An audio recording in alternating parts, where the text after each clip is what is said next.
Blasted the lack of reform at the United Nations and blamed Security Council decisions that allowed military action in Libya for the chaos that has affected large parts of this North African country.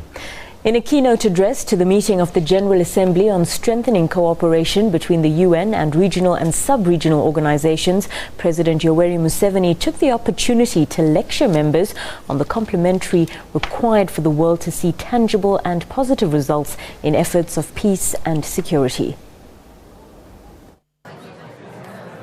The gloves came off as Uganda's head of state took issue with the structural deficiency that the lack of UN reform, particularly in the Security Council, had come to represent.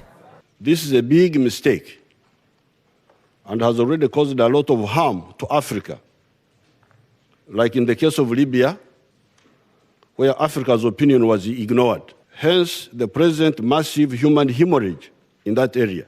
If the Security Council members that took military action in Libya had listened to the voice of Africa, the present chaos in Libya, Nigeria, Mali, the people who are dying in the Mediterranean Sea from the African shores trying to get to Europe could have been avoided.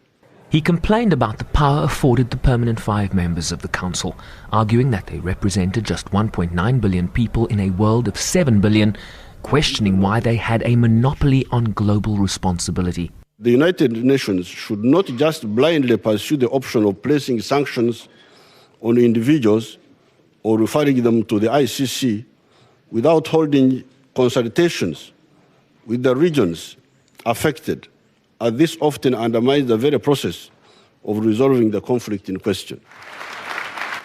Making the case that reform would place the UN above national or group interests. It was a hard-hitting speech showing the growing frustration at the lack of progress the reform agenda has seen despite years and years of negotiations. The UN will of course celebrate its 70th anniversary later this year, and a strong case will continue to be made to fundamentally reshape what Museveni called the old-fashioned structures that undercut its abilities to respond quickly and effectively to crises, often due to the minority views of the powerful. Sherwin Bryce-Pease, SABC News, New York.